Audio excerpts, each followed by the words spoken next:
I said move, Elise hissed, her face twisted into something ugly and cold. The flight attendant's crisp uniform and perfectly pinned hair suddenly looked like a costume on a monster. You're blocking the aisle, and I don't have time for. She's 8 years old. The woman in 3B was on her feet, phone already recording. Did you just kick that child? Other passengers began standing, murmuring, pointing. The cabin erupted into chaos. But Elise wasn't backing down. She crossed her arms, her blue eyes hard as ice chips. This little girl needs to learn to follow instructions. I told her 3 times to sit down and, before we dive in, tell us where you are watching from in the comments section below. Because what happened next would change everything. What Elise Harper didn't know, what she couldn't possibly have known as she stood there defending the indefensible, was that in exactly 4 minutes and 37 seconds, the aircraft door would open one final time. And the man who stepped through would destroy her entire world with just 3 words. But I'm getting ahead of myself. To understand how a decorated flight attendant with 12 years of spotless service could throw away her entire career in a single moment of rage, we need to go back. Back to when Danielle Rhodes first walked onto Flight 447, her pink sneakers squeaking against the jetway floor, completely unaware that she was about to become the center of a confrontation that would go viral within hours and change airline policy forever. The morning had started normally enough. 6 hours earlier, Danielle had been sitting in her grandmother's kitchen in Atlanta, carefully packing her backpack for the trip. Her grandmother, Elise Rhodes, watched with the kind of bittersweet smile that older women perfect over decades of goodbyes. You got your tablet? Evelyn asked, running her hand over Danielle's neat cornrows, each one adorned with colorful beads that clicked softly when she moved. Yes, Grandma. Your headphones? Yes, Grandma. Your book for school? Grandma, I have everything. Danielle giggled, zipping the pink backpack closed. Daddy's going to meet me at the airport, remember? He promised he'd be there when I land. Evelyn's expression flickered with something Danielle was too young to read. Pride, maybe. Or worry. Or both. Your daddy's a very important man now, baby. He might be. He promised, Grandma. Danielle's voice carried the absolute certainty only children possess. Daddy never breaks his promises. What Danielle didn't know, what she couldn't know, was that her father, Jonathan Rhodes, wasn't just important. 3 months ago, he'd been named CEO of Meridian Airlines, one of the largest carriers in North America. The same airline whose plane she was about to board. The same airline that employed Elise Harper. At the airport, Danielle walked through security holding her grandmother's hand, her excitement barely contained. She'd flown alone before. Her parents had divorced when she was 5, and the twice-monthly trips between Atlanta and Chicago were routine by now. But this time felt special. This time, Daddy had promised to be at the gate when she landed. Not just in baggage claim. At the gate. Now you remember what to do. Evelyn knelt down at the boarding area, adjusting Danielle's pink denim jacket. You sit in your seat, you don't talk to strangers, and you wait for the flight attendant if you need anything. I know, Grandma. And if anyone, Evelyn paused, choosing her words carefully, if anyone treats you in a way that doesn't feel right, you speak up. You hear me. You use that voice of yours. Danielle nodded, though she didn't understand why Grandma's eyes looked so serious. The gate agent, a young man named Marcus, smiled when he checked Danielle's boarding pass. First class today. Looks like someone's traveling in style. My daddy upgraded me, Danielle announced proudly. He said 8-year-olds who make honor roll deserve first class. Well, congratulations. Marcus printed out a special tag for Danielle's backpack, the bright orange, unaccompanied minor label that would stay with her until Chicago. You're in seat 2C. That's a window seat. You'll be able to see the whole city when we take off. Danielle practically skipped down the jetway. She had no idea what was waiting for her at the other end. Elise Harper was having the worst day of her 15-year career. It had started at 4:47 a.m. when her alarm didn't go off, forcing her to speed to the airport and arrive exactly 2 minutes before the minimum check-in time. Strike 1. Then the coffee machine in the crew lounge was broken. Strike 2. Her ex-husband's lawyer had sent another threatening email about the house they used to share. Strike 3. And now, she was working Flight 447 on 3 hours of sleep, no caffeine, and a headache that felt like someone was driving a railroad spike through her left eye. She was in no mood for problems. As passengers began boarding, Elise positioned herself at row 1, her smile professional but cold. She'd perfected this expression over years of service, pleasant enough to avoid complaints, but distant enough to discourage conversation. The first-class passengers filed in with their usual entitled swagger. The businessman who immediately demanded a whiskey before takeoff. The influencer who needed help getting her oversized carry-on into the overhead. The elderly couple who couldn't figure out how their seats reclined. And then she saw her. A little black girl in pink sneakers and a denim jacket, walking up the aisle alone, dragging a pink backpack that kept catching on the seats. Elise's jaw tightened. An unaccompanied minor. In first class. Perfect. "Excuse me, sweetheart," Elise said, her tone sugary sweet in that particular way that people use when they're about to be anything but sweet. "Are you sure you're in the right section? Coach is toward the back." Danielle stopped, looking up at the tall flight attendant with wide eyes. "I'm in 2C. C." She held up a boarding pass, her hands small and uncertain. Elise snatched the paper, her eyes scanning it with obvious skepticism. And there it was, Seat 2C, first class. Her headache intensified. "Well," Elise said slowly, "I suppose someone must have made a mistake with the booking. But rules are rules." She handed back the boarding pass, her smile never quite reaching her eyes. "You can sit here for now, but you'll need to stay out of the way and be very, very quiet. First-class passengers pay a lot of money for peace and quiet. Do you understand?" Danielle nodded quickly, intimidated by the woman's sharp tone. She found her way to 2C and climbed into the seat, her legs dangling several inches above the floor. She carefully placed her backpack under the seat in front of her, just like Grandma had taught her, and buckled her seatbelt. For the next 20 minutes, Danielle sat perfectly still, watching other passengers board. She didn't ask for anything. Didn't press the call button. Didn't even take out her tablet. But children, no matter how well behaved, are still children. And when the man in 2A accidentally knocked his briefcase against Danielle's arm while trying to stow it overhead, she let out a small ow of surprise. It wasn't loud. It wasn't dramatic. But Elise heard it from 3 rows back. And something inside her, something that had been building since 4:47 a.m., through the broken coffee machine and the lawyer's email and the businessman's whiskey demand and the influencer's oversized bag, finally snapped. She marched up the aisle, her heels clicking like gunshots against the floor. "I thought I told you to be quiet," Elise said, her voice low and dangerous. Danielle shrank back in her seat. "I'm sorry, the man just. I don't want to hear excuses. Stand up." "What?" "I said stand up. Now." Confused and frightened, Danielle unbuckled her seatbelt and stood in the narrow space between her seat and the one in front of her. Other passengers were starting to notice now, conversations dying as they turned to watch. "You're going to move to coach," Elise announced. "This seat can go to someone who deserves it." "But my daddy." "Your daddy isn't here, is he?" Elise's smile was cruel now, all pretense of professionalism abandoned. "So right now, I'm in charge. And I'm telling you to get your things and—" "Ma'am, she has an assigned seat." The woman in 3B had stood up, her expression outraged.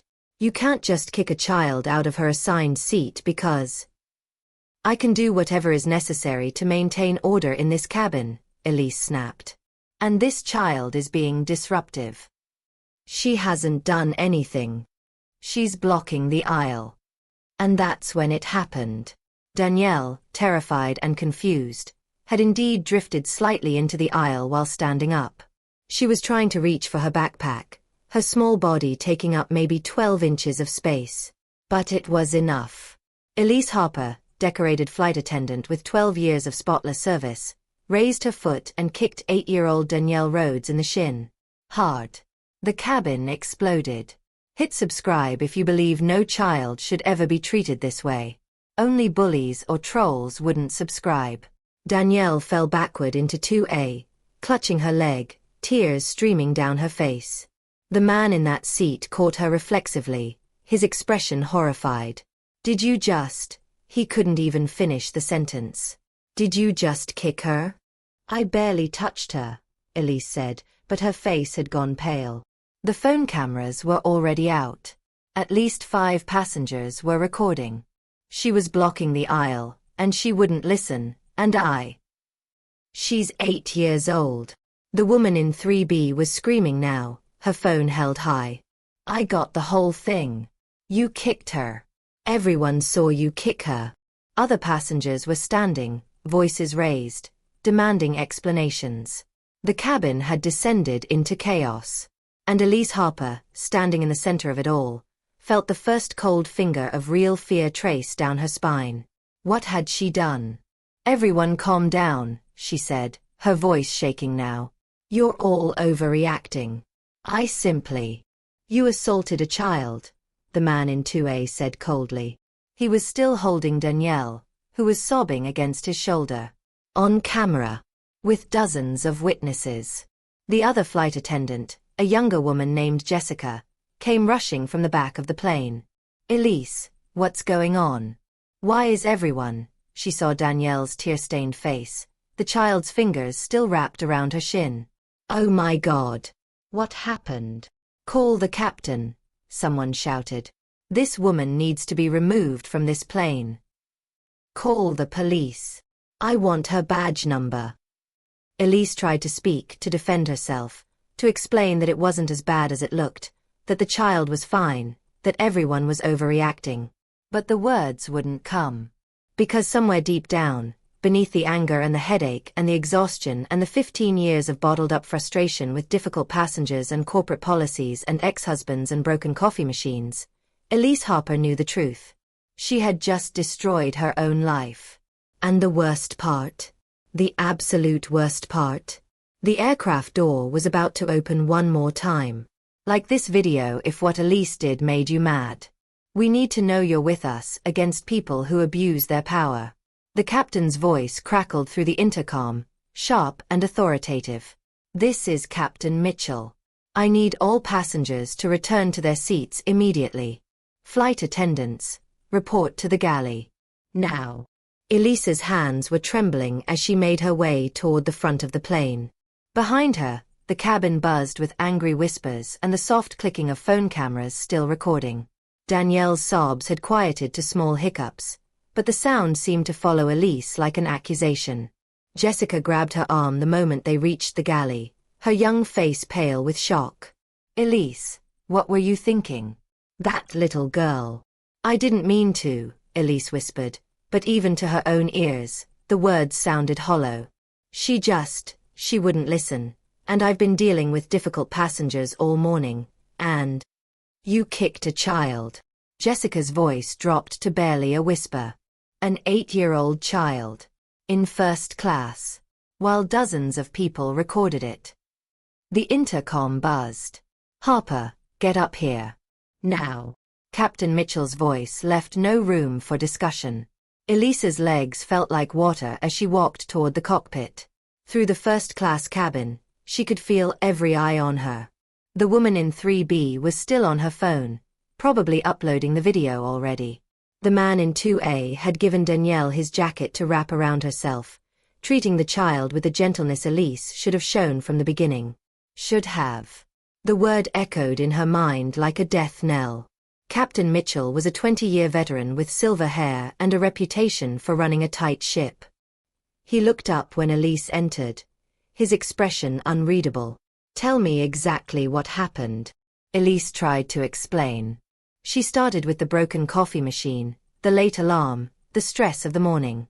But with each word, she could hear how pathetic it sounded. How insufficient. How utterly, Completely inexcusable. So you assaulted a passenger, Captain Mitchell said flatly when she finished. An unaccompanied minor. I didn't assault, it wasn't like that. There are 5 separate videos already being sent to social media. I've seen them. You kicked that child hard enough to make her fall. He rubbed his temples. Jesus. Harper. What the hell were you thinking? I don't know, Elise whispered. And it was true. Standing here now, watching her career dissolve in real time, she genuinely couldn't understand what had possessed her. Captain, I've been flying for 15 years. I've never. I know your record. That's the only reason you're still on this plane and not in airport security's custody right now. He stood up, his jaw tight. But I can promise you this. The moment we land in Chicago, you're done. Meridian is going to throw you to the wolves. And honestly, you deserve it. The words hit like physical blows. Done. 15 years of perfect service. 15 years of early mornings and late nights, of dealing with drunk passengers and screaming babies and endless complaints. 15 years of saying, yes, sir, and, of course, ma'am, and, I'll get that right away. All destroyed in one moment of rage. Comment below if you think Elise deserves what's coming to her. We want to hear your thoughts on people who abuse their authority. What do I do now? Elise asked, her voice breaking. You stay out of first class, Captain Mitchell said coldly. Jessica will handle that section for the rest of the flight. You work coach and you don't go near that little girl again. Understood. Elise nodded numbly. And Harper? When we land, you're going to face the consequences. Whatever they may be. Back in first class, Danielle Rhodes had finally stopped crying. The man in 2A, his name was Thomas Chen, though Danielle didn't know that, had given her a bottle of water and a pack of tissues. The woman from 3B, whose name was Patricia Williams, had moved to sit beside her, gently checking her leg. Does it hurt badly, sweetheart? Patricia asked softly. Danielle shook her head, though her shin throbbed with a deep, aching pain. The skin was already starting to bruise, a dark purple bloom spreading across her brown skin. I want my daddy. I know, baby. I know. Patricia's eyes were full of fury, but her touch remained gentle. Do you know your daddy's phone number? We can call him. He's meeting me in Chicago, Danielle said quietly. He promised he'd be at the gate. Thomas leaned over from 2A. The flight's only 2 hours. We'll get you there safely, okay? And we'll make sure the captain knows exactly what happened. He already knows, Patricia said grimly, holding up her phone. I sent him the video. I also sent it to my lawyer, the FAA, and about 3 news outlets. She looked at Danielle. That woman is never going to hurt another child again. I'm going to make sure of it. Danielle didn't fully understand what was happening. She knew the flight attendant had hurt her. She knew the other passengers were angry. But the larger implications, the fact that she'd just become the center of a national news story that would spark debates about airline treatment of minorities, about power dynamics, about the protection of children, these things were beyond her 8-year-old comprehension. All she knew was that her shin hurt, her grandmother was far away, and she wanted her father. We're going to take care of you, Thomas said firmly. That's a promise.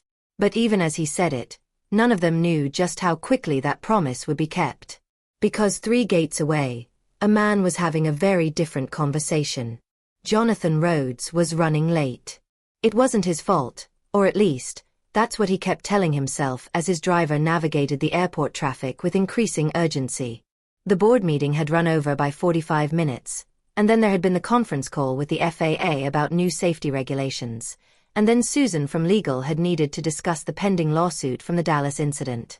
His phone buzzed. His assistant, Maria. Sir, I know you're on your way to meet your daughter's flight, but we have a situation. Jonathan's stomach dropped. In his 3 months as CEO of Meridian Airlines, he'd learned that situation was corporate speak for disaster. What kind of situation? A video is going viral. One of our flight attendants. Sir, she assaulted a passenger. A child.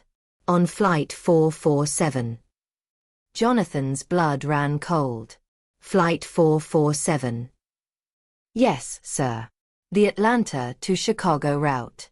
The video is already on Twitter, TikTok, Instagram, it's everywhere. The child was kicked by a flight attendant named Elise Harper. Jonathan wasn't listening anymore. Flight 447. Atlanta to Chicago. His daughter's flight. Maria, what's the passenger's name? His voice came out strangled. There was a pause. The sound of typing. And then, Danielle Rhodes. Age 8. Unaccompanied minor. Seat 2C, first class. The phone slipped from Jonathan's hand. His driver glanced back through the rearview mirror. Sir, are you all right? But Jonathan couldn't speak. Couldn't breathe. His vision narrowed to a pinpoint, then expanded again, the world taking on a sharp, crystalline clarity that came with pure, undiluted rage. Someone had hurt his daughter. Someone wearing a Meridian Airlines uniform had put their hands, their feet, on his 8-year-old little girl. Sir. The driver's voice was urgent now. Sir, what do you need? Jonathan picked up his phone with shaking hands. Get me to gate B17. Now. I don't care what you have to do. Get me there now. Sir, we're still 15 minutes from. I said now. The car surged forward. Jonathan pulled up Twitter on his phone, his hands trembling so badly he could barely type. It took him 3 tries to search for Meridian Airlines. The video was the first result. He watched it once. Then again. Then a third time, each viewing stoking the fire in his chest until he thought he might explode from sheer fury. His baby girl.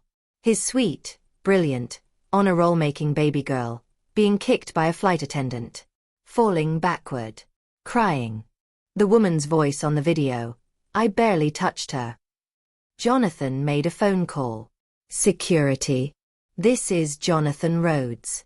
I need you to meet Flight 447 at the gate the moment it lands. I need the flight attendant Elise Harper detained until I arrive. I don't care what excuse she gives. She doesn't leave that airport. Are we clear? Yes, Mr. Rhodes. Another call. Legal? I want every piece of information you have on Elise Harper on my desk within the hour. Employment history, performance reviews, disciplinary records, everything. And I want our liability assessment for this incident. Sir, we're all ready. I don't care what you're already doing.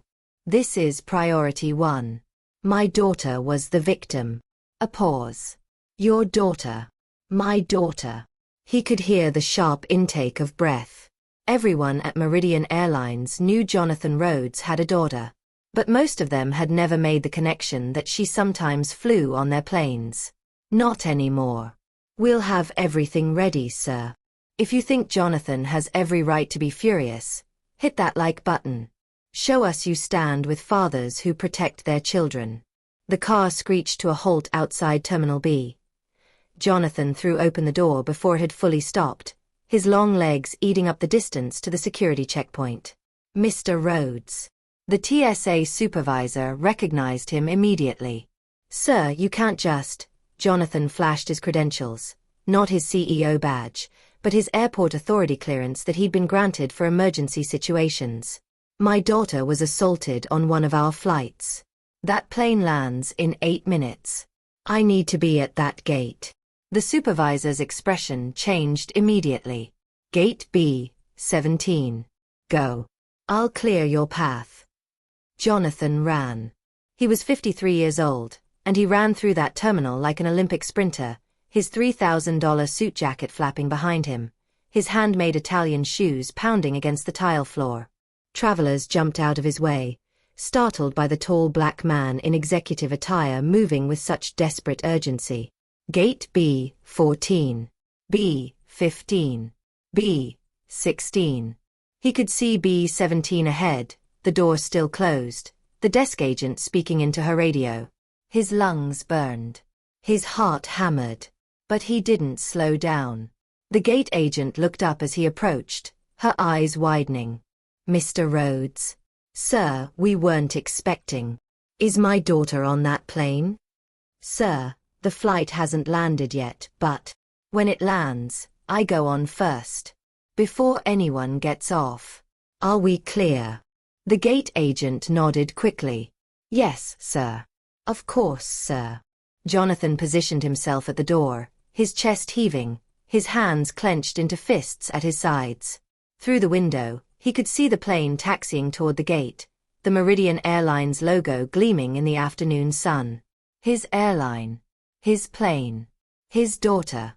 And someone on that aircraft had hurt her. The jet bridge extended with a mechanical whir. The plane came to a stop. Through the small window in the door, Jonathan could see movement in the cabin. Passengers standing, reaching for overhead bins, preparing to deplane. The gate agent's radio crackled.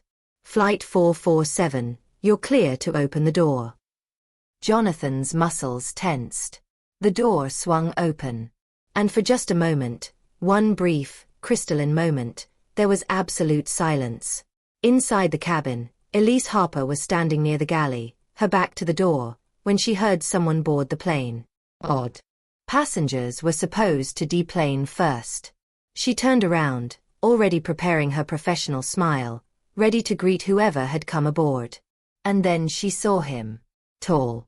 Black. Wearing a suit that probably cost more than her monthly rent. With eyes that burned with such fury that she actually took a step backward. But it was the badge on his lapel that made her blood turn to ice. "CEO, Meridian Airlines." "Oh my God," she whispered. Jonathan Rhodes walked past her without a word, his eyes scanning the first-class cabin until they found what they were looking for. Seat 2C. His daughter, small and scared, still wrapped in a stranger's jacket. "Daddy." Danielle's voice broke on the word. Jonathan was moving before she finished saying it, dropping to his knees in front of her seat, his large hands framing her small face, his eyes searching for injuries. "Baby girl. Baby, are you okay? Let me see. Let me see where she hurt you." Danielle burst into fresh tears, throwing her arms around her father's neck. "I didn't do anything wrong, Daddy. I promise I didn't. I was being good, but she said I was blocking the aisle and then she... Sure. I know, baby. I saw." Jonathan held her tight, his eyes squeezed shut, his jaw clenched so hard it looked like it might shatter. "I saw everything." Patricia Williams was still in the seat beside Danielle. "Sir, I have the whole thing recorded. Multiple angles. She kicked your daughter without provocation. It was assault, plain and simple." Jonathan nodded once, not trusting himself to speak. Thomas Chen leaned over from 2A. "I caught her when she fell, sir. I've documented the bruising. I'm an attorney. I'll testify to whatever you need." "Thank you," Jonathan managed. "Both of you. Thank you for protecting my daughter." He pulled back from Danielle, gently rolling up her pant leg to see the damage. The bruise was worse than he'd imagined. Dark purple, almost black in the center, spreading across her small shin like a stain. Something inside Jonathan Rhodes, something that had been barely contained since Maria's phone call, finally broke free. He stood slowly, carefully setting Danielle back in her seat. "Baby, stay right here with these nice people. Daddy needs to have a conversation." "Daddy. I'll be right back. I promise." He turned around and looked directly at Elise Harper. Subscribe if you want to see what happens when powerful people face consequences for hurting children. We're not stopping this story until justice is served. The cabin was so quiet you could hear the air conditioning hum through the vents. Every passenger who had been preparing to deplane had frozen in place, sensing that they were about to witness something historic. Phone cameras rose again, but this time they weren't pointed at Elise Harper. They were pointed at Jonathan Rhodes. He walked toward her slowly, not with the explosive rage she'd expected, but with something far more terrifying. Control. Perfect, ice-cold control that promised she was about to experience consequences beyond her worst nightmares. Elise's mouth went dry. She tried to speak, to apologize, to explain, but her voice came out as barely a whisper. Mr. Rhodes, I don't. The single word cut through the air like a blade. Don't you dare speak to me right now. He stopped 3 feet away from her, close enough that she could see the fury in his eyes, but far enough that no one could accuse him of intimidation. Everything about his posture screamed restraint, the kind of restraint that comes from knowing you hold all the power and choosing not to abuse it. Unlike some people. Do you know who I am? Jonathan asked quietly. Elise nodded, her hands trembling. You're the CEO. That's right. I'm the CEO of Meridian Airlines. I'm the man who signs your paychecks. The man who reviews quarterly performance reports. The man who determines which routes get staffed and which employees get promoted. He paused, his jaw tightening. I'm also the father of the 8-year-old girl you just assaulted. The word, assaulted, landed like a physical blow. It wasn't, I didn't mean to, Elise's voice cracked. Mr. Rhodes, please, if you'll just let me explain. Explain. Jonathan's voice rose slightly, the first crack in his careful control. You want to explain why you kicked my daughter? A child who was sitting quietly in her assigned seat, bothering no one, following every rule she'd been taught. She was in the aisle. She was reaching for her backpack. The words exploded from Jonathan with such force that Elise actually flinched backward. She was reaching for her backpack, which she'd stowed exactly where she was supposed to stow it. And you put your foot on her body and you kicked her. Other passengers had given up any pretense of minding their own business now. They watched, silent and rapt, as one of the most powerful men in American aviation confronted a woman who had just thrown away everything. Captain Mitchell appeared in the cockpit doorway, his expression grim. Mr. Rhodes, perhaps we should take this conversation somewhere more private. No. Jonathan didn't take his eyes off Elise. Everyone on this plane saw what she did. They deserve to see what happens next. He turned slightly, addressing the cabin. How many of you recorded what happened? At least 10 hands went up. Good. I want you to send those videos to this email address. He pulled out his phone, displaying his personal contact information on the screen. Every single angle. Every single second. Because I'm going to make sure that what happened to my daughter today never happens to anyone else's child. Ever. Patricia Williams was already typing on her phone. Sending it now, Mr. Rhodes. Thank you. Jonathan turned back to Elise, his voice dropping to something quieter but infinitely more dangerous. Do you have children, Ms. Harper? Elise shook her head mutely. Then let me explain something to you. When you become a parent, your child becomes the center of your universe. You would do anything, to protect them from harm. You teach them to be polite, to follow rules, to respect authority figures. His voice was shaking now. And then you put them on a plane, trusting that the people you employ will treat them with basic human decency. Mr. Rhodes, I swear, it wasn't personal. Not personal. Jonathan laughed, but there was no humor in it. You kicked an 8-year-old child hard enough to bruise her. You made her cry. You made her afraid. And now you want to tell me it wasn't personal. Elise was crying now, tears streaming down her face, but no one in that cabin felt sorry for her. The passengers had seen what she'd done. They'd seen the cruelty in her expression, heard the venom in her voice. They'd seen an adult abuse her power over a helpless child. Like this video if you believe Elise deserves every bit of what's happening to her right now. We need to stand against bullies who target children. I'm sorry, Elise sobbed. I'm so sorry. I was having a bad day, and I wasn't thinking, and a bad day. Jonathan repeated the words like they were in a foreign language. You had a bad day. So you took it out on a child. He shook his head slowly. Ms. Harper, I have bad days too. Days when the board challenges my decisions. Days when we have mechanical failures or weather delays or any of 1,000 problems that come with running an airline. And you know what I don't do on those bad days? He leaned forward slightly, his voice dropping to barely above a whisper. I don't kick children. The words hung in the air, simple and devastating. Security is waiting for you outside this aircraft, Jonathan continued. They're going to escort you to an office where you will be questioned about this incident. Your union representative will be present, as is your right. But I want you to understand something very clearly. Your career with Meridian Airlines ended the moment your foot touched my daughter's leg. Please, Elise was begging now, her professional composure completely shattered. Please, Mr. Rhodes, I've been flying for 15 years.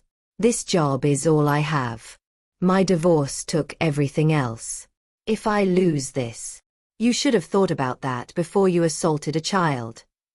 Jonathan's voice was merciless. You don't get to play the victim here. You don't get to ask for sympathy or understanding or second chances. You made your choice. Now you live with the consequences. Jessica, the younger flight attendant, had been standing in the galley throughout the entire confrontation, her face pale with shock.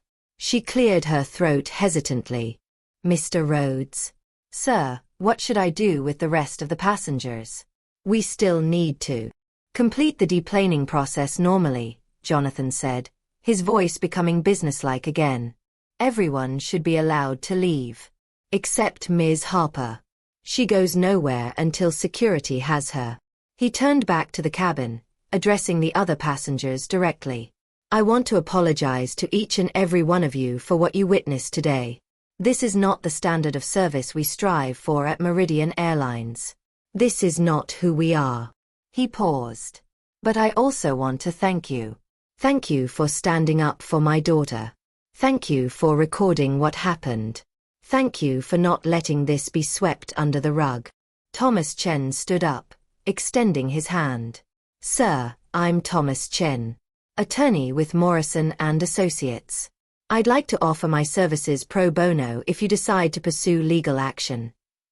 Thank you, Mr. Chen. I'll be in touch. Patricia Williams stood as well. Patricia Williams, investigative journalist with the Chicago Tribune. Mr. Rhodes, I'd like to do a story on this, not just about the incident, but about how airlines handle situations like this. Would you be willing to? Yes, Jonathan said immediately. Absolutely yes. I want the whole world to know what happened here today. Other passengers began standing, offering their contact information, their witness statements, their support. The cabin buzzed with energy, the kind of energy that comes when ordinary people witness injustice and decide to do something about it. And through it all, Elise Harper stood frozen in the galley, watching her entire life collapse in real time.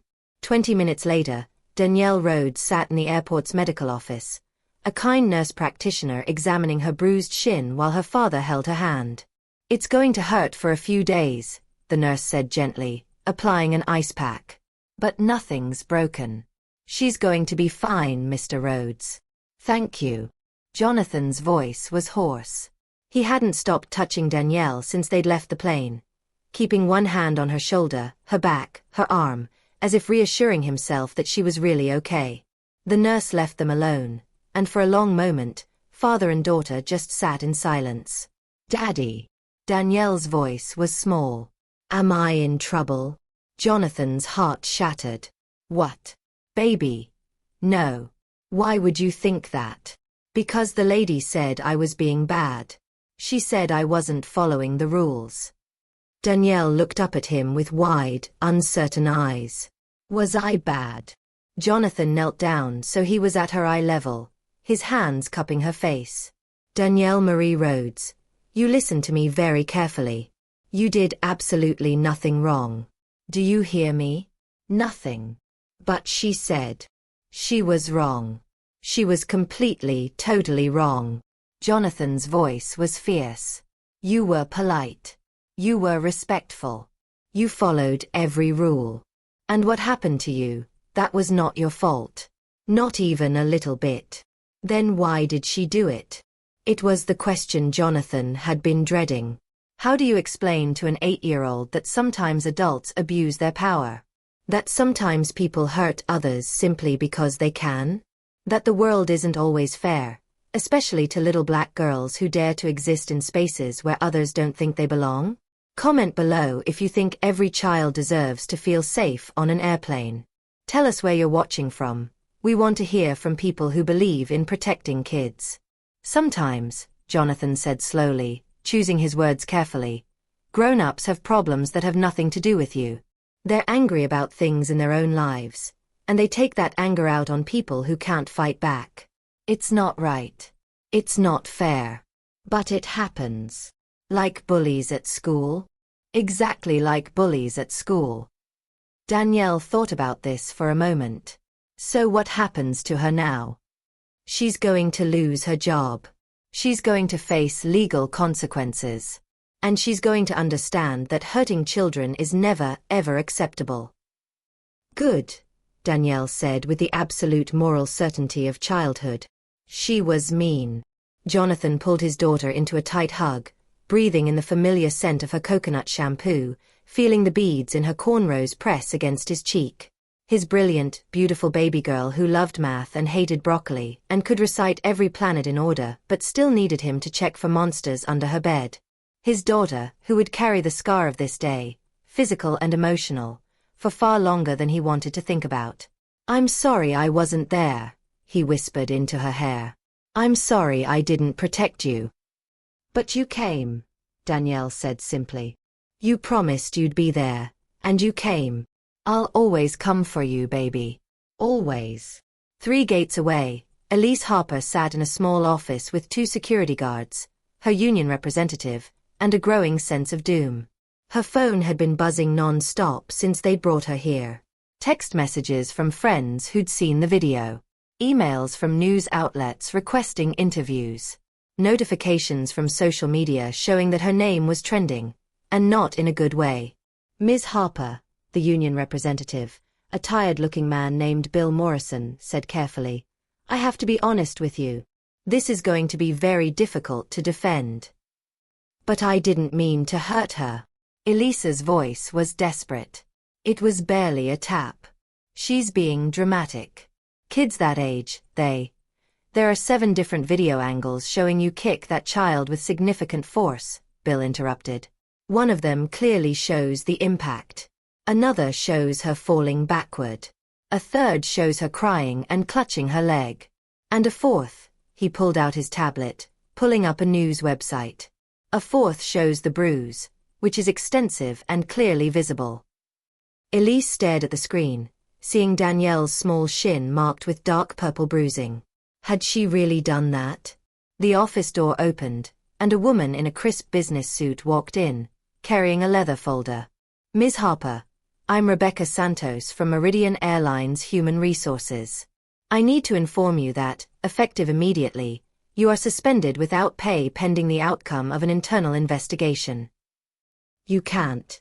"We can and we are." Rebecca's voice was professional but cold. "You violated company policy, FAA regulations, and federal assault laws. The incident was recorded by multiple witnesses and has already generated significant negative press for the company." She opened the folder, pulling out a document. "This is a formal notice of suspension. You're also required to surrender your employee badge, uniform items, and any company property in your possession."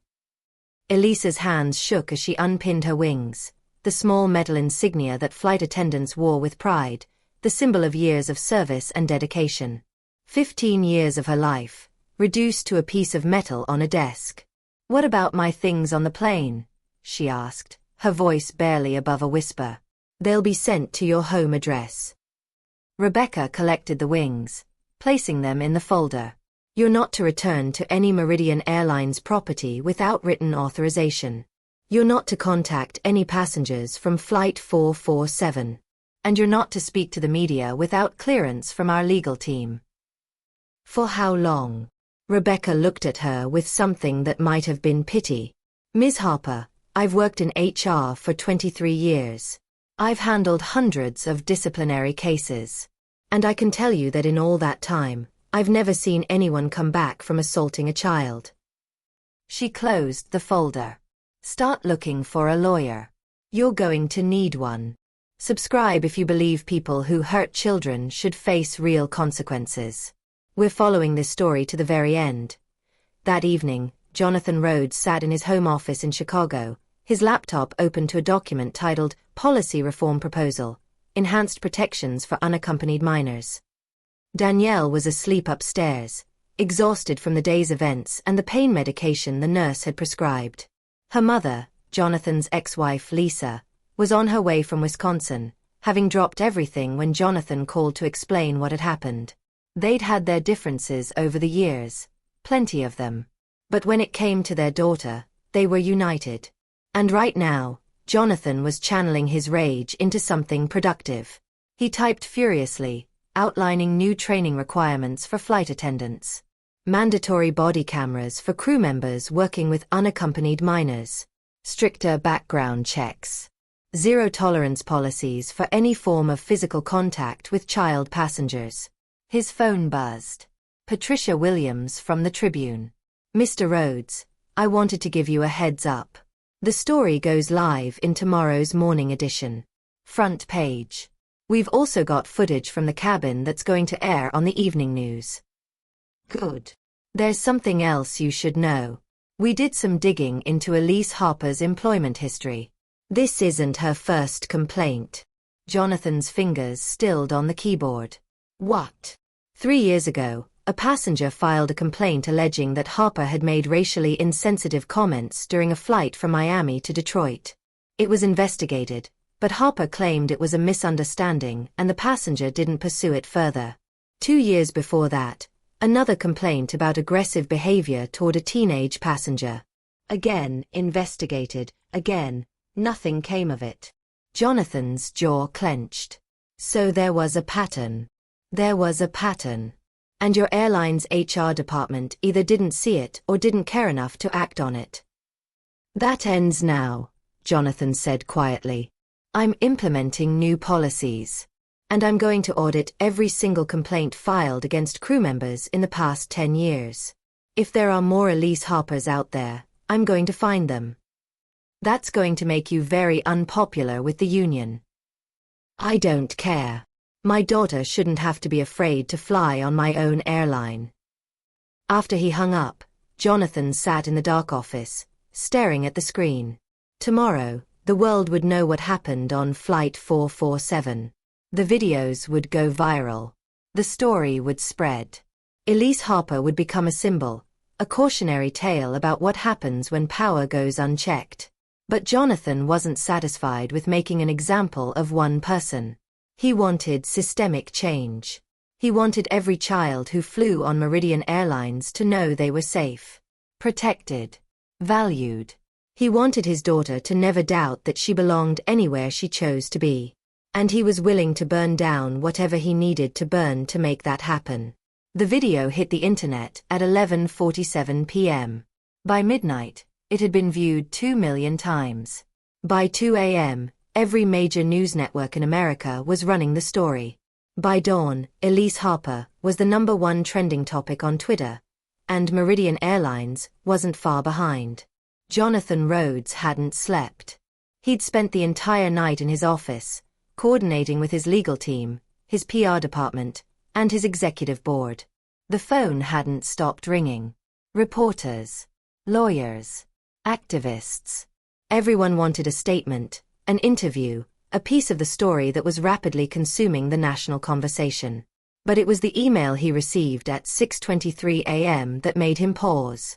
From Elise Harper, personal@gmail.com. Subject: Please, Mr. Rhodes. I know you probably don't want to hear from me. I know I have no right to ask anything of you. But I'm begging you, please don't destroy my entire life over one mistake. I've lost my job. I understand that. I deserve that. But the death threats are coming in by the hundreds now. My address has been posted online. Someone threw a brick through my apartment window last night. I had to go stay with my sister because I'm afraid to be alone. I'm not asking for forgiveness. I'm not asking to get my job back. I'm just asking you to please make a statement asking people to stop the harassment, the threats. Please. I know what I did was wrong. I will regret it for the rest of my life. But I don't deserve to die for it. Please. Elise Harper. Jonathan read the email 3 times.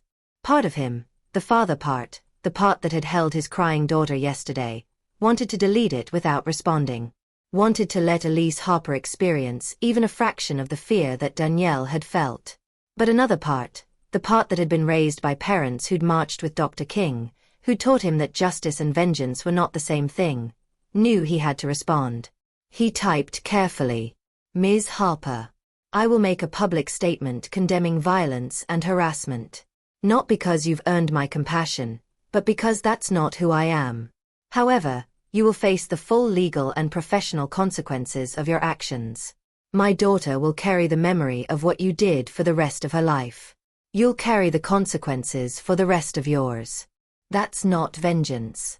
That's accountability. Jonathan Rhodes. He hit send, then immediately drafted a statement for his PR team to release. While we are pursuing all appropriate legal action regarding yesterday's incident, I want to be clear. Threats of violence and harassment are never acceptable. We believe in accountability through proper legal channels, not vigilante justice. I ask that everyone allow the system to work as it should. Maria, his assistant, appeared in the doorway with coffee and a grim expression. Sir, the board wants an emergency meeting at 8. They're concerned about the optics. The optics. Jonathan's voice was dangerously quiet. My daughter was assaulted, and they're worried about optics? They're worried about the stock price. It dropped 6% overnight. Jonathan stood up so fast his chair rolled backward. Then they can worry. I'm not backing down on this. Sir, they're going to push back on your policy proposals. The unions are already threatening action if you implement mandatory body cameras. They're calling it a violation of worker privacy. Workers who assault children don't get privacy. Jonathan grabbed his jacket. Set up the meeting. I'll be there in an hour. I need to check on Danielle first. Upstairs, Danielle was awake, sitting in her bed with her tablet, her injured leg propped up on pillows. Daddy. Her voice was small when he knocked. Are you mad at me? Jonathan's heart clenched. He sat on the edge of her bed, smoothing her cornrows. Baby, why would I be mad at you? Because everyone's talking about me. Grandma called this morning and said people are saying mean things online. Danielle's eyes filled with tears. They're saying I was probably being bad. That I probably deserved it. Like this video if it makes you sick that people are blaming an 8-year-old child. We need to stand against victim blaming. Jonathan felt rage flood through him again, not at Elise Harper this time, but at the strangers on the internet who felt entitled to judge his daughter. Baby, look at me. Those people don't know you. They don't know what happened. They're just saying cruel things because they can hide behind computer screens. But what if they're right? What if No. Jonathan's voice was firm. You did nothing wrong. And anyone who says otherwise is either lying or ignorant. Do you understand me? Danielle nodded, but he could see the doubt in her eyes. The seed that yesterday had planted, the idea that maybe she didn't belong in first class, maybe she had done something wrong, maybe she deserved what happened. That seed would take years to uproot, if it ever could be. How's your leg? He asked, changing the subject. It hurts. But Mommy's coming today, right?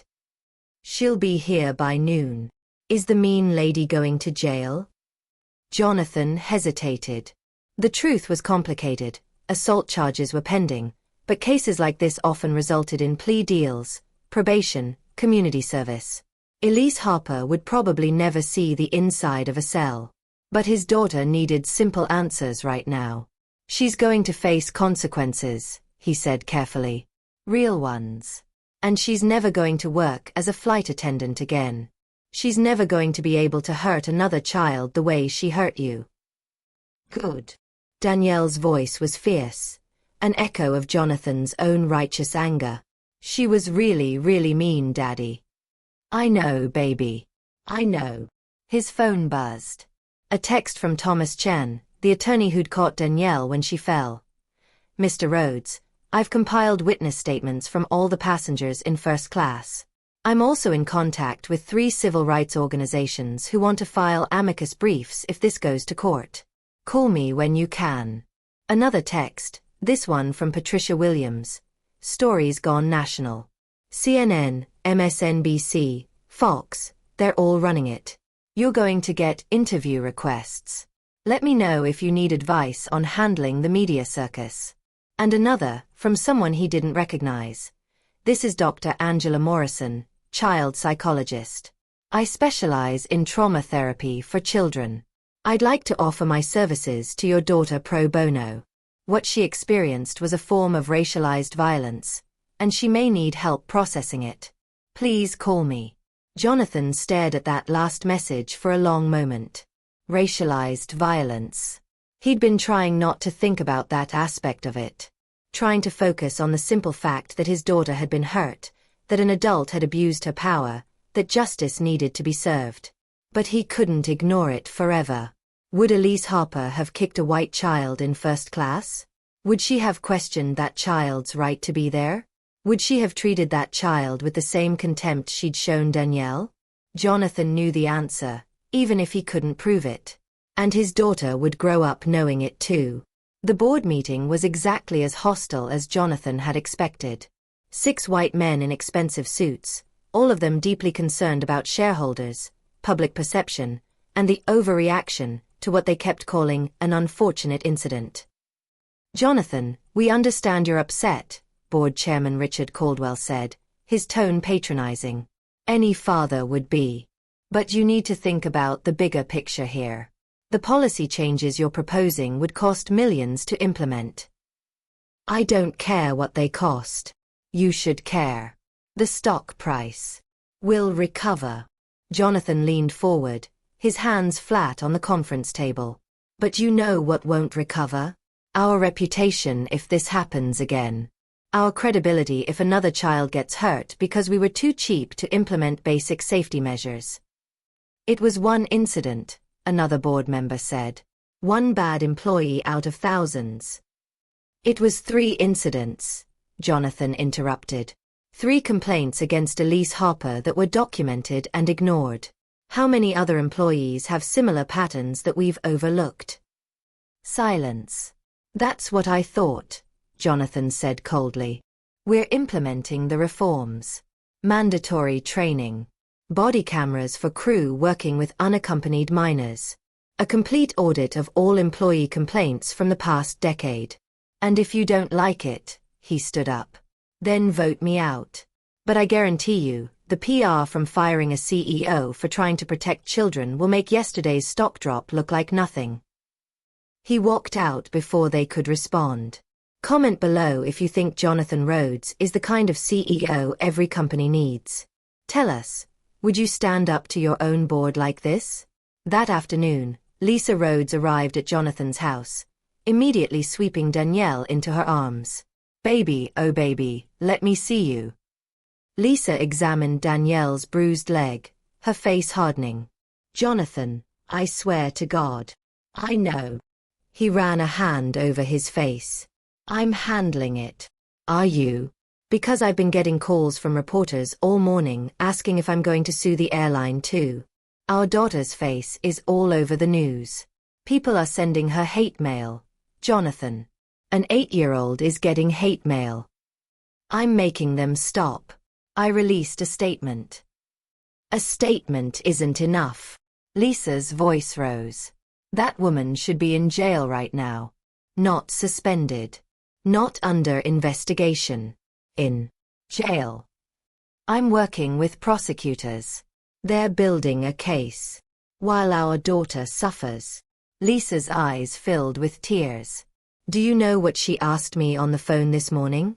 She asked if she was going to have to testify in court. If she was going to have to see that woman again. She's terrified, Jonathan. Jonathan felt something inside him crack.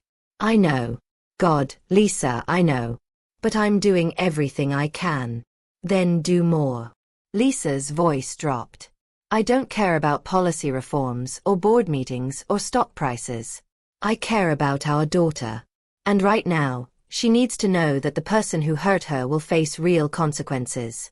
Not corporate consequences. Not PR consequences. Real, legal, criminal consequences. She was right. Jonathan knew she was right. But the justice system moved slowly. Too slowly for a little girl who needed to feel safe again. I'll call the prosecutor, he said quietly. I'll push for criminal charges. I'll do whatever it takes. Lisa nodded, wiping her eyes. Good. Because if you won't fight for her, I will. They stood there in Jonathan's living room, united by their love for the little girl upstairs who was learning far too young that the world wasn't always fair, that adults couldn't always be trusted, that sometimes people hurt you simply because they could. And both parents made a silent vow. Elise Harper would pay for what she'd done. One way or another. 3 months later. The courtroom was packed. Jonathan Rhodes sat in the front row, his hand clasped tightly around Lisa's. Behind them, the benches were filled with reporters, activists, airline employees, and members of the public who'd been following the story since that first viral video. And at the defendant's table sat Elise Harper, looking 20 years older than she had on that flight. Her hair had gone gray at the temples. Her face was gaunt. The weight of 3 months of public scrutiny, legal battles, and personal reckoning had hollowed her out until she was barely recognizable. But Jonathan felt no pity. Not today. Today was the sentencing hearing. After weeks of legal maneuvering, Elise Harper had finally accepted a plea deal. Guilty to 1 count of assault on a minor, 1 count of child endangerment, and 1 count of violation of federal aviation regulations. The question now was what punishment she would face. Judge Maria Castellanos, a stern woman in her 60s with a reputation for tough but fair rulings, looked down from the bench. Ms. Harper, before I pass sentence, do you have anything you'd like to say? Elise stood slowly, her lawyer steadying her elbow. When she spoke, her voice was barely audible. Your Honor, there are no words that can adequately express how sorry I am for what I did. She didn't look at the judge. She looked directly at Jonathan and Lisa. I hurt an innocent child. I abused my position of authority. I let my personal problems become an excuse for inexcusable behavior. She paused, swallowing hard. I want Mr. and Mrs. Rhodes to know that I think about Danielle every single day. I think about how scared she must have been. How much I hurt her, not just physically, but emotionally. How I made her feel unsafe in a place where she should have been protected. Tears rolled down Elise's cheeks, but her voice remained steady. I don't expect forgiveness. I don't deserve it.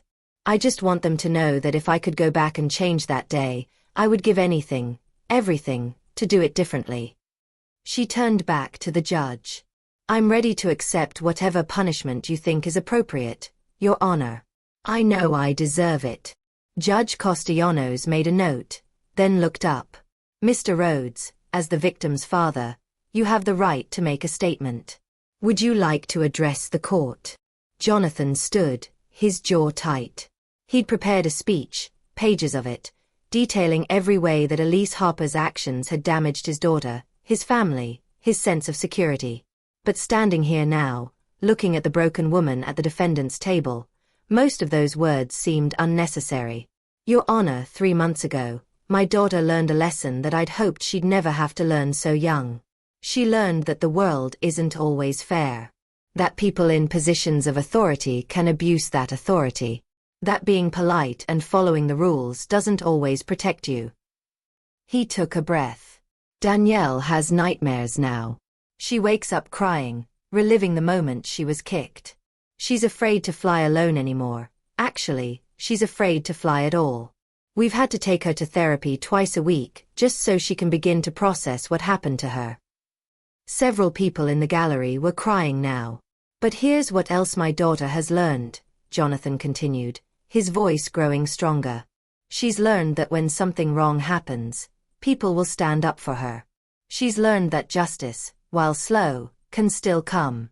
And she's learned that one person's cruelty doesn't define the whole world.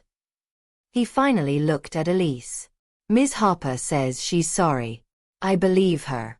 I believe she regrets what she did. But regret doesn't undo trauma. Apologies don't erase bruises, physical or emotional. My daughter will carry the scar of what happened for the rest of her life. And Ms. Harper needs to carry the consequences. Subscribe if you believe justice means real consequences, not just apologies. We're with the Rhodes family until the very end. Judge Castellanos nodded slowly. Thank you, Mr. Rhodes. She turned to Elise. Ms. Harper, I've reviewed the facts of this case extensively. I've read the witness statements. I've watched the videos. And I've considered your history of prior complaints that were inadequately addressed by your employer. Elise paled. What you did was not a momentary lapse in judgment. It was the culmination of a pattern of behavior that should have been stopped years ago. You targeted a child. You used physical violence against someone who couldn't defend herself. And you did it while wearing a uniform that symbolized safety and protection. The judge's voice was hard as steel. However, I've also considered your acceptance of responsibility, your lack of prior criminal record, and the fact that you've already lost your career and your reputation. The question before me is whether incarceration serves justice or merely serves vengeance. The courtroom held its collective breath. Therefore, I sentence you as follows: 18 months in county jail, with the possibility of release after 9 months for good behavior. Upon release, you will serve 3 years of probation. You will complete 200 hours of community service working with child welfare organizations. You will pay restitution to the Rhodes family in the amount of $50,000 to cover therapy and related expenses. And you are permanently barred from working in any capacity that involves the care or supervision of minors. Elise's legs gave out. Her lawyer caught her before she hit the floor. Furthermore, Judge Castellanos continued, I'm ordering that this case be used as a mandatory training example for all airline employees nationwide. What happened to Danielle Rhodes should never happen to another child. She banged her gavel. Court is adjourned. Outside the courthouse, a mob of reporters waited. Jonathan stood on the steps with Lisa beside him, dozens of microphones thrust in their direction. Mr. Rhodes, are you satisfied with the sentence? Mr. Rhodes, will you be filing a civil suit against Meridian Airlines? Mr. Rhodes, what message do you want to send to other parents? Jonathan held up a hand, and the crowd quieted. My daughter is 8 years old. 3 months ago, she was assaulted on an airplane while traveling alone to see me. What happened to her was wrong. It was criminal. And it should never have been allowed to happen. He paused, making eye contact with the cameras. But here's what I want everyone to know. Danielle is strong. She's resilient. She's brave. And she's not going to let what happened define her. With therapy, with love, with support, she's going to heal. She's going to grow up knowing that when someone hurts you, you have the right to demand justice. You have the right to speak up. You have the right to be believed. A reporter called out, what about the policy changes at Meridian Airlines? Jonathan's expression hardened. As of this morning, every flight attendant in the Meridian fleet has completed mandatory training on the treatment of unaccompanied minors. We've implemented body cameras for crew members working with children traveling alone. We've established a zero-tolerance policy for physical contact with passengers. And we've created an independent review board to investigate complaints against employees. Some people say you're going too far. Some people, Jonathan interrupted, have never had to watch their child cry because an adult abused their power. Those people's opinions don't matter to me. What matters is that no other parent has to get the phone call I got 3 months ago. No other child has to experience what Danielle experienced.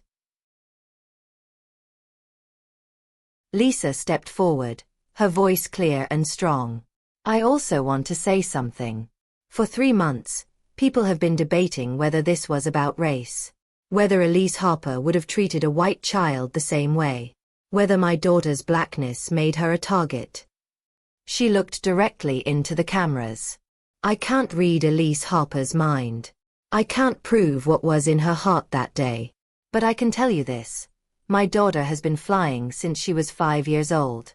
And that was the first time she was ever questioned about whether she belonged in first class. The first time she was ever told to be very, very quiet, so she wouldn't disturb other passengers. The first time she was ever kicked for existing in a space where she had every right to be. Her voice broke slightly. So you tell me if race played a role. And then you ask yourself, what are you going to do about it? Like this video if Elise Rhodes just said exactly what needed to be said. We stand with mothers who fight for their children. The reporters erupted with questions, but Jonathan and Lisa simply walked away, hand in hand, united in their mission to protect their daughter and change a system that had failed her. That evening, Jonathan sat on Danielle's bed, watching her color in a book her therapist had given her. A workbook about processing difficult emotions. Daddy. Danielle looked up, her beaded cornrows clicking softly. Is the mean lady going to jail? Yes, baby. For a while. Good. Danielle went back to coloring, carefully staying inside the lines. Dr. Morrison says I'm allowed to be angry about what happened. Dr. Morrison is right. She also says I'm allowed to be scared sometimes. That it's okay if I don't want to fly alone for a while. Jonathan's throat tightened. That's okay too. We'll figure it out together. Danielle was quiet for a moment, her crayon moving across the page. Then, Daddy, do you think she was mean to me because I'm black? There it was. The question Jonathan had been dreading, the conversation he'd hoped to delay until Danielle was older, more able to understand the complexity of racism and bias and systemic discrimination. But 8-year-olds who get kicked on airplanes don't get to wait for complexity. I think, Jonathan said carefully, sitting beside her on the bed, that Ms. Harper made assumptions about you that she might not have made about other children. I think she saw you and decided you didn't belong there, even though you had every right to be there. Because of my skin? Maybe. Probably. Jonathan pulled Danielle into his lap, wrapping his arms around her. Baby, there are people in this world who are going to judge you based on how you look instead of who you are. It's not fair. It's not right. But it's real. That's stupid. It is stupid. It's very, very stupid. Jonathan kissed the top of her head. But here's what I want you to remember. Their opinions don't define you. Their prejudice doesn't determine your worth. You are brilliant and kind and brave, and you belong anywhere you choose to be. Even in first class? Especially in first class. Danielle thought about this, then went back to her coloring. When I grow up, I'm going to be a pilot. And I'm going to make sure kids like me never get kicked on my plane. Jonathan felt tears prick his eyes. I think you're going to be an amazing pilot, baby girl. The best pilot, Danielle corrected. Better than everyone. Better than everyone, Jonathan agreed, his voice thick with pride and pain and hope. Comment below if you believe Danielle Rhodes is going to change the world someday. Tell us, what would you say to her if you could? 6 months after the sentencing, Jonathan Rhodes stood before a gathering of airline industry executives at the National Aviation Conference. The keynote speech he'd been invited to give wasn't supposed to be about his daughter. It was supposed to be about innovation, about the future of air travel, about market trends and competitive strategies. But Jonathan had other plans. 6 months ago, he began, his voice carrying through the packed ballroom. My daughter was assaulted on one of my own planes. Many of you saw the video. Most of you followed the case. Some of you even called to offer support, which I appreciate. He paused, letting the silence settle. But what I want to talk about today isn't just about one incident. It's about the culture that allowed that incident to happen. It's about the complaints that were filed and ignored. It's about the employees who displayed problematic behavior but were never held accountable. It's about the systems we've built that prioritize profit over people, especially when those people are children. Especially when those children are Black. Some executives shifted uncomfortably in their seats.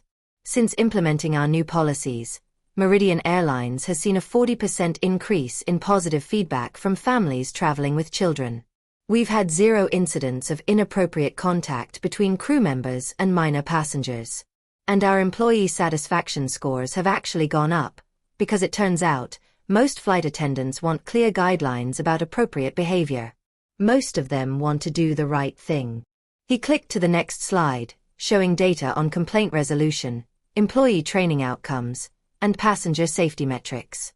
The reforms I implemented cost money. They required time and effort and a willingness to admit that our previous systems were inadequate. But they worked. And now I'm asking all of you to adopt similar policies across your airlines. A hand went up in the audience. Mr. Rhodes, with all due respect, Meridian is a major carrier with significant resources. Smaller airlines can't necessarily afford. Can't afford to protect children? Jonathan's voice was sharp. That's your argument? That keeping kids safe is too expensive? The executive sat back down, red-faced. Here's what I know, Jonathan continued. The cost of implementing these policies is nothing compared to the cost of a lawsuit. Nothing compared to the cost of negative publicity.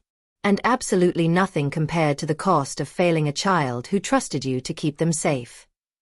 He advanced to his final slide, a photo of Danielle, smiling in her school uniform, her cornrows adorned with bright beads.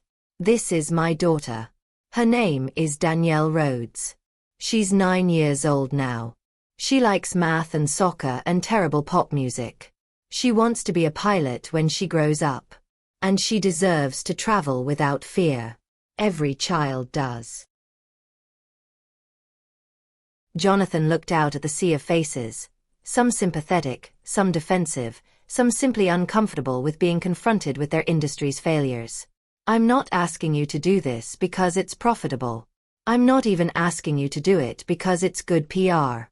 I'm asking you to do it because it's right. Because somewhere in this country, right now, there's another little girl getting ready to fly alone. And she deserves to arrive safely. She deserves to be treated with dignity. She deserves to be protected. He closed his laptop. My daughter was lucky. She had parents with resources, with connections, with the ability to demand accountability. But what about the children who don't? What about the kids whose parents can't afford lawyers or therapy or the luxury of taking time off work to fight the system? His voice dropped to something quieter but infinitely more powerful. Those are the children we're really talking about when we discuss whether these reforms are worth the cost. Those are the kids who need us to do better. And if we can't do better for them, then we don't deserve to be in this industry. The applause started slowly, then built to a standing ovation. But Jonathan wasn't doing it for applause. He was doing it for every child who would fly safer because of the changes Danielle's pain had created. He was doing it for every parent who would never get the phone call he'd gotten. He was doing it for justice. 1 year after the incident, Danielle Rhodes stood at Gate B-17 at O'Hare International Airport, holding her father's hand. You sure you're ready, baby? Jonathan asked softly. Danielle nodded, though her grip on his hand tightened. Dr. Morrison says facing your fears makes you stronger. Dr. Morrison is very smart. I know. That's why you pay her so much money. Danielle managed a small smile, then looked up at her father. Will you walk me to my seat? I'll walk you all the way to Atlanta if you want me to. They boarded together, Danielle's pink backpack, a new one, she'd refused to use the old one ever again, bouncing against her shoulders. The flight attendant at the door was a young woman named Sarah, who'd been specially trained under the new protocols. Welcome aboard, Danielle, Sarah said warmly, checking her unaccompanied minor paperwork. I'm going to be your flight attendant today. I'll be checking on you throughout the flight, and if you need anything at all, You just press that button, okay? Danielle nodded silently. Sarah knelt down, bringing herself to Danielle's eye level. I know flying alone can be scary. But I promise you, we're going to take really good care of you. You're safe here. Okay, Danielle whispered. Jonathan walked her to seat 2C, the same seat she'd been in that day, though the plane itself was different. He helped her stow her backpack, buckle her seatbelt, and set up her tablet. I love you, baby girl, he said, kissing her forehead. You're the bravest person I know. Braver than you? Way braver than me. Danielle managed a real smile then. That's because I'm your daughter. I get it from you. Jonathan felt his heart swell with pride and pain and overwhelming love. Call me the second you land, okay? I will, Daddy. I promise. He stood in the aisle, watching his daughter, his brilliant, resilient, courageous daughter, prepare for a flight she shouldn't have been afraid of. But she was doing it anyway. She was facing her fear. She was reclaiming her right to travel freely, to exist in spaces that had once felt unsafe. She was healing. It would take time. There would be setbacks. There would be moments of fear and doubt and anger at the unfairness of it all. But Danielle Rhodes was stronger than what had happened to her. And the system that had failed her was changing, one policy at a time, one trained employee at a time, one protected child at a time. As Jonathan walked off the plane, he looked back one more time. Danielle waved at him, her beaded cornrows catching the light, her smile tentative but genuine. And Jonathan Rhodes, CEO, father, fighter for justice, allowed himself to believe that maybe, just maybe, they'd made something good come from something terrible. That was all anyone could ask for. Justice. Accountability. Change. And healing. Like and subscribe if this story moved you. If you believe that one person standing up can create real change. If you believe that children deserve to be protected, always and without exception. Comment below with your final thoughts. Tell us, what's the one thing you'll remember from Danielle's story? We want to hear from you.